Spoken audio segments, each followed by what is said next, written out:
Olá, gente. Eu me chamo Aristóteles Cardona Júnior, eu sou médico de família e comunidade e sou professor na Universidade Federal do Vale do São Francisco, que fica aqui em Petrolina, no sertão pernambucano. E estou aqui hoje para participar de mais uma análise de conjuntura semanal.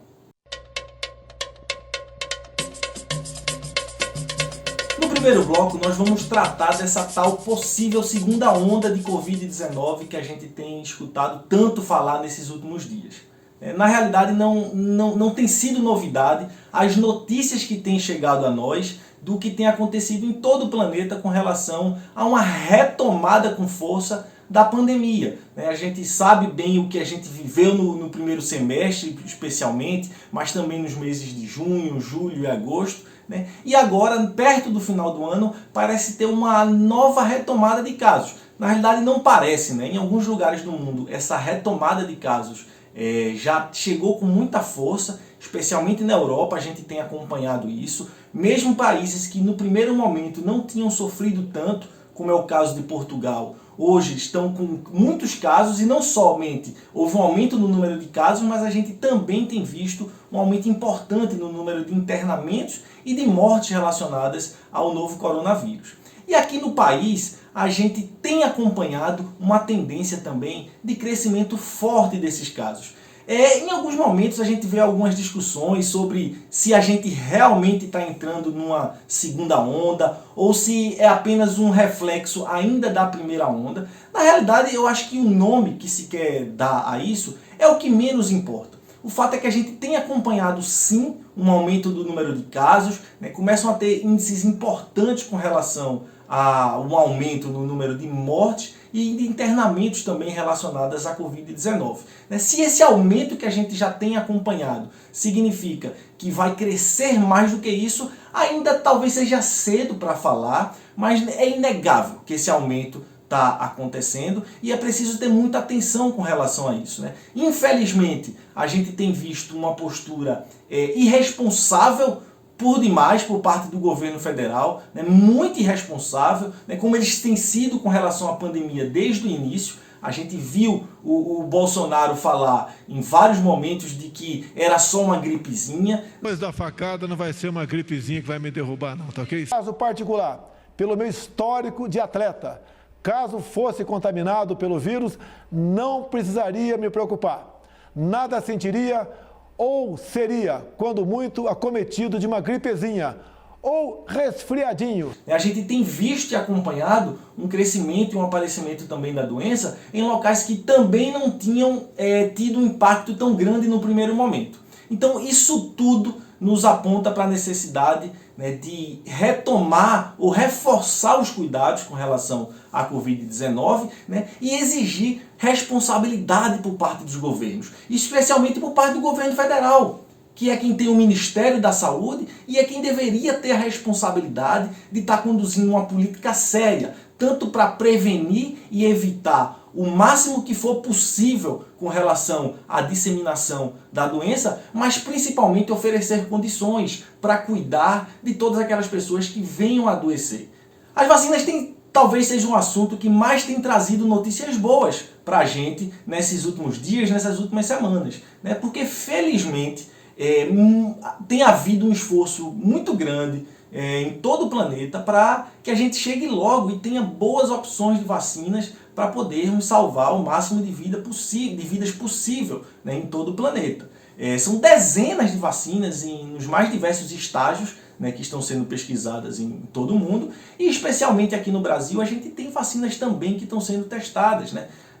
Principalmente são 4, as que já estão em estágio mais avançado e que apresentam respostas mais positivas. É claro que ainda é cedo para a gente poder cravar que com certeza as vacinas vão resolver o problema e principalmente prazo. A grande questão aí é o prazo. A gente ainda não tem como afirmar isso porque por mais que a gente precise das vacinas o quanto antes, é preciso muita responsabilidade para que realmente elas saiam qualificadas e prontas para serem utilizadas na população. Agora, com relação ao assunto das vacinas, há 2 componentes que me preocupam mais do que o dia que vão chegar e vão dizer que a vacina está pronta. Especialmente, eu estou me referindo à produção dessas vacinas e à distribuição em todo o país. A gente vive num país com muita gente, né, mais de 200 milhões de pessoas, um país muito desigual e muito grande, né? Infelizmente, políticas de desmonte da indústria farmacêutica nacional, por exemplo, fizeram que a gente hoje não tenha uma capacidade de produção dessas vacinas no ritmo e na quantidade que o povo brasileiro vai precisar. A gente vai precisar de dezenas de milhões de vacinas que sejam produzidas o mais rápido possível. E além dessa produção, que é um grande desafio que tem que ser respondido, tem o desafio da distribuição. Não é fácil distribuir vacina. Não é botar nos aviões ou botar nos caminhões e mandar para os estados, mandar para o município. Não é assim. As vacinas exigem todo um preparo para transporte, que envolve a conservação de temperatura, que tem que ser muito precisa, né? Depois que chegarem nos estados e municípios, elas têm que ser levadas para os locais de vacinação, que provavelmente serão as unidades de saúde da família, né? Onde acontece grande parte das vacinações, de outras vacinações que estão no Programa Nacional de Imunização em nosso país. Então são desafios que parece que até agora a gente não viu ainda nenhum posicionamento por parte do Ministério da Saúde. A gente não tem tido notícia de como está a preparação com relação a isso. Para mim, isso só deixa mais evidente o despreparo e, mais do que isso, o descompromisso do governo federal com relação à saúde do povo brasileiro.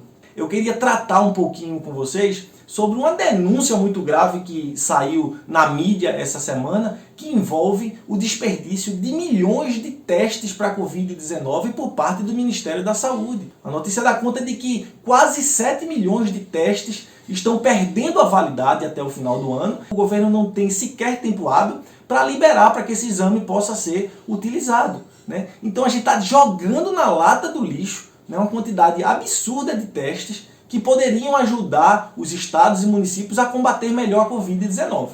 Vale reforçar aqui com vocês que qualquer país sério tratando da Covid-19, da pandemia, entre outras estratégias, se utiliza da testagem, deve se utilizar da testagem em massa da população. Porque é testando em massa a população que a gente vai saber quem está infectado, quem não está infectado, qual é a proporção daquela população que está infectada, e é a partir desses números que outras medidas podem ser tomadas, né? Porque as medidas que a gente tem hoje de distanciamento, de isolamento, de preparação de mais leitos hospitalares para dar conta dos novos casos, para poder salvar mais vidas, dependem essencialmente dessa identificação, né? Mas sem teste fica muito difícil, né, a gente conseguir realmente planejar. Falta uma coordenação nacional, falta um planejamento. O Brasil, apesar de estar entre os top 3, né, está entre os 3 principais países do mundo em número de casos, entre os que mais testam, a gente está lá atrás. Tem mais de 100 países que estão à nossa frente e que testam melhor que o nosso, considerando, né, relativamente o tamanho da população. E isso é um absurdo. E aí, se a gente pega essa informação e identifica essa nova situação, onde cerca de 7 milhões de testes estão sendo jogados no lixo porque estão perdendo a validade, isso só escancara todo o descompromisso por parte do governo federal e do Ministério da Saúde com relação ao enfrentamento da pandemia. Não há o menor compromisso com a saúde da população. Vale inclusive ressaltar que esses testes que estão sendo perdidos são os testes chamados RT-PCR, que são os melhores e mais caros testes para identificação de Covid-19.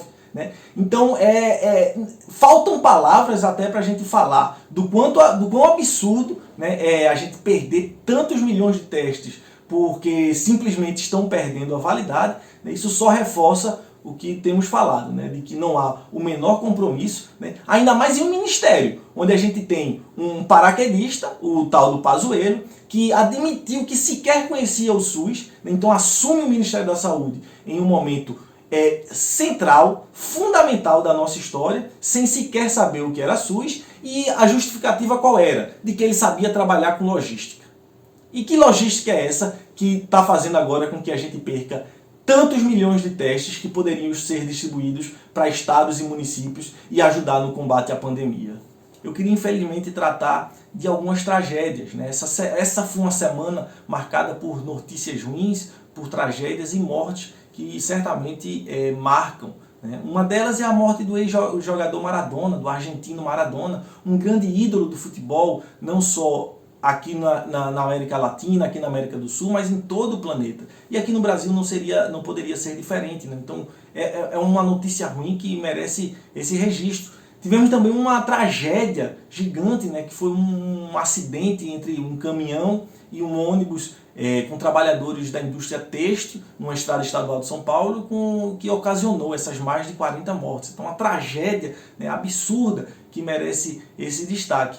Mas além disso eu também queria destacar duas outras situações desses últimos dias que não tem como a gente não pontuar, né? O primeiro, na realidade os dois casos que eu vou tratar agora são reflexos, né, de problemas estruturais da nossa sociedade e que merecem muito destaque de nossa parte, né, que é o racismo, né, e o machismo, né? A primeira delas que eu quero registrar foi a morte da ex-candidata a prefeita de Curralinho, no Pará, a Leila Arruda, que foi assassinada pelo ex-marido no feminicídio e que é até absurdo a gente pensar o quanto isso acontece ainda, né, o quanto isso está presente no nosso dia a dia e a gente precisa fazer esse destaque.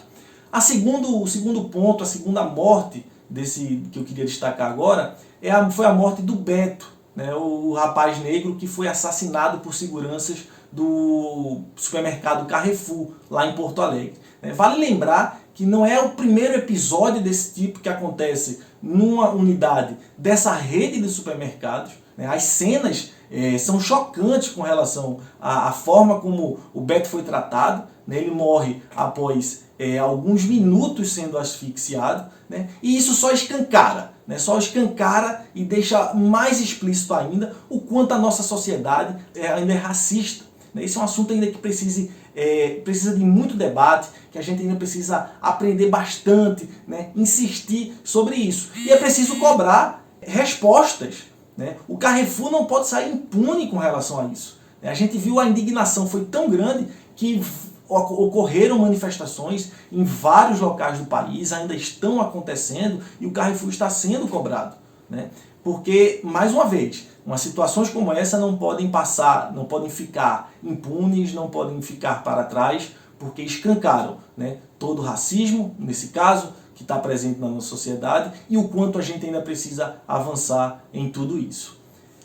Para encerrar a minha participação hoje aqui na análise de conjuntura semanal, eu queria fazer uma recomendação, né? Na realidade eu queria recomendar o nosso site, osmédicospopulares.org, e também as redes sociais da Rede Nacional de Médicas e Médicos Populares. Porque lá nessas redes a gente está noticiando, fazendo análises com relação ao que se passa na saúde em nosso país, o que tem acontecido com relação à Covid-19, e a gente vai seguir atento, né? Vai seguir atento não só fazendo essas análises, esses apontamentos do que está acontecendo, mas também registrando e reforçando o quanto é importante seguir lutando, né, nesse contexto, que é um contexto complicado, é um contexto difícil, ainda mais nessa retomada da pandemia, mas a gente não pode parar de lutar. Então a gente tem participado e tem também contribuído, tem participado das lutas e tem contribuído também nesses espaços nas redes, por isso que eu convido a vocês a conhecerem e a nos acompanharem nas redes sociais. Eu só mais uma vez, eu só queria agradecer, né, essa oportunidade de participar desse espaço tão importante, né, das redes. Essa é uma disputa que a gente precisa seguir fazendo. Um abraço para todo mundo e até logo.